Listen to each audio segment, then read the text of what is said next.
ఆద్యంత లీలామృతం భాగవత కథలు శ్రీల సుఖదేవ గోస్వామి తృతీయ భాగం. పరివ్రాజకాచార్యులైన సుఖదేవుడు గృహస్థుల ఇంటిలో ఆవు పాలు పితుకుటకు పట్టెడి సమయమంతా కూడా నిలువరని చెప్పబడింది.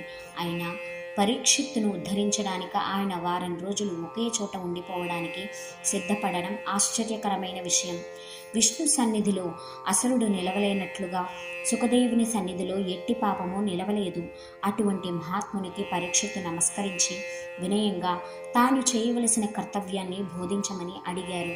స్వామి, మీరు యోగులకు భక్తులకు పరమ గురువులు కనుక జనులకు, ముఖ్యంగా మరణమాసన్నమైన ఉన్న వారికి పూర్ణత్వ మార్గాన్ని ఉపదేశించమని మిమ్మల్ని ప్రార్థిస్తున్నాను.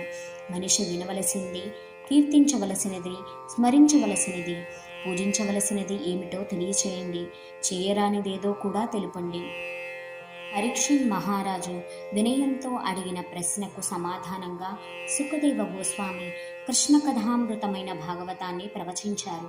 12 స్కందాల రూపంలో ఉన్న భాగవతంలో మూలమైన కృష్ణలీలలు దశమ స్కందంలో వస్తాయి. నిర్మత్సురులైన మహనీయులకే భాగవతం ఉన్నది. శ్రోత, వక్త ఇద్దరు కృష్ణగత చిత్తులు కావడంతో భాగవత కథోదయం దివ్యంగా జరిగింది.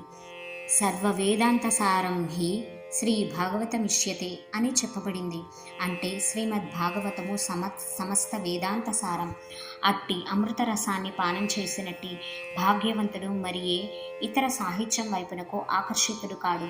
నదులలో గంగానది, దైవములలో అచ్యుతుడు, వైష్ణవులలో శంకరుడు ఘనులైనట్లు పురాణములలో శ్రీమద్ భాగవతం మహోన్నతమైనది. అటువంటి భాగవతాన్ని ఏ నరుడైతే భక్తి శ్రద్ధలతో వింటాడో, కీర్తిస్తాడో మోక్షాన్ని పొందుతాడు. అందుకే పరీక్షిత్ మహారాజునకు భాగవతం వినిపించబడింది. మోక్షప్రాప్తి కొరకు 7 రోజులలో తాను చేయవలసిన కార్యమేమిటని పరీక్షిత్తు అడిగినప్పుడు సుఖదేవ గోస్వామి శ్రీమద్ భాగవతాన్ని వినిపించారు. అంటే భాగవతమే మోక్షప్రదాయిని, అది అమల పురాణమని వర్ణించబడింది. దానిలో గుణ సంపర్కం లేదు. అది కేవలం కృష్ణ కథలతో, కృష్ణ భక్తుల కథలతో నిండి ఉన్నది. అందుకే అది వైష్ణవులకు పరమ ప్రియమైనది.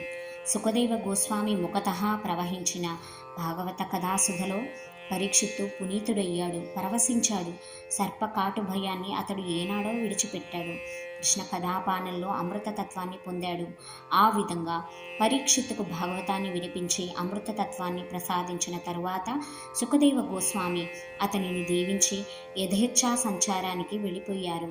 కృష్ణుని ద్వారా బ్రహ్మదేవుని హృదయంలో వెల్లడి చేయబడిన భాగవతం తరువాత నారదునికి చెప్పబడింది. నారదుడు దానిని తన శిష్యుడైన వ్యాసునికి బోధించగా భాగవత గ్రంథస్థం చేసిన వ్యాసుడు దానిని తన పుత్రుడైన సుఖదేవ గోస్వామిచే అధ్యయనం చేయించారు. ఇప్పుడు సుఖదేవ గోస్వామి దానిని భక్తుల సమక్షంలో గంగా నదీ చెంత పరీక్షిత్ మహారాజుకు వినిపించారు. అప్పుడు పరీక్షిత్తో పాటు దానిని వినిన శ్రోతలలో సూత గోస్వామి ఒకరు. ఆయన తిరిగి భాగవత కథను సౌనకాది మునులకు నైమిసారణ్యంలో ప్రవచించారు.